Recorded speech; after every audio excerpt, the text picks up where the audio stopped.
Ayan nga at nagkayayaan para kumain sa labas. Kaya naman habang naghahanap kami ng aming mapaparkingan ay dumungaw sa amin itong sunod-sunod na Filipino restaurant dito naman sa Manama area. Ayan nga at nag-part-time muna akong magkonduktor para may pambayad sa aming kakainin mamaya. At medyo malayo-layo nga ang aming naparkingan dahil dito talaga sa Manama area ay super crowded pagkagabi.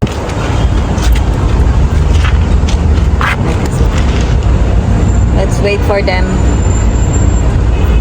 O diba, pauna-una, takot naman pala sa tao.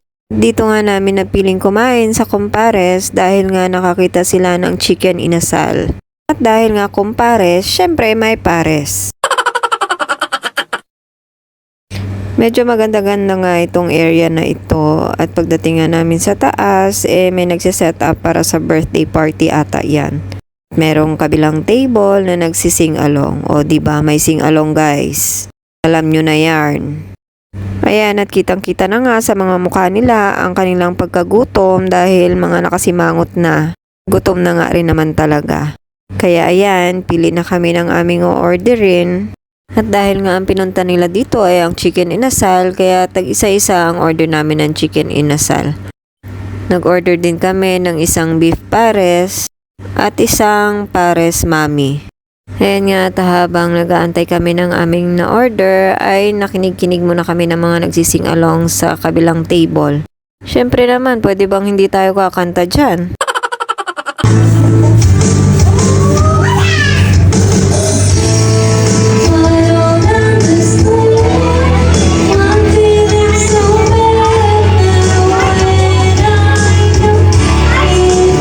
At nang mai-serve na nga ang pagkain, mag-uumpisa na rin kumain ng mga person.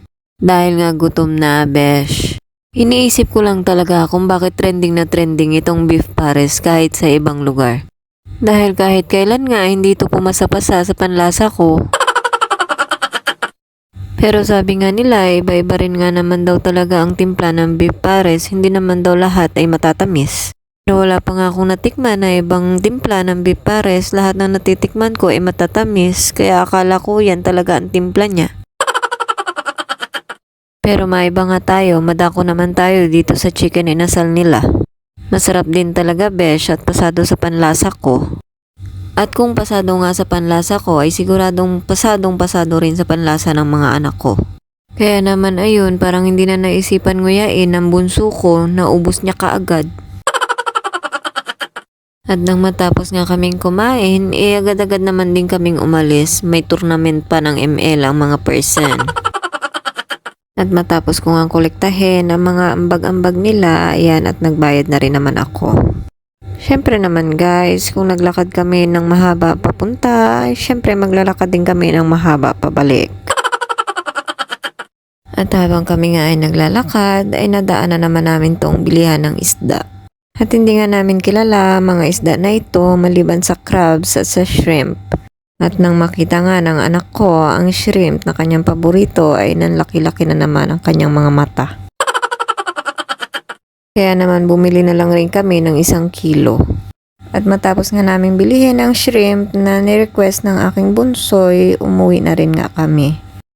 Medyo matraffic talaga guys, kaya baka gabihin na talaga rin kami. Kaya sa susunod ulit, bye!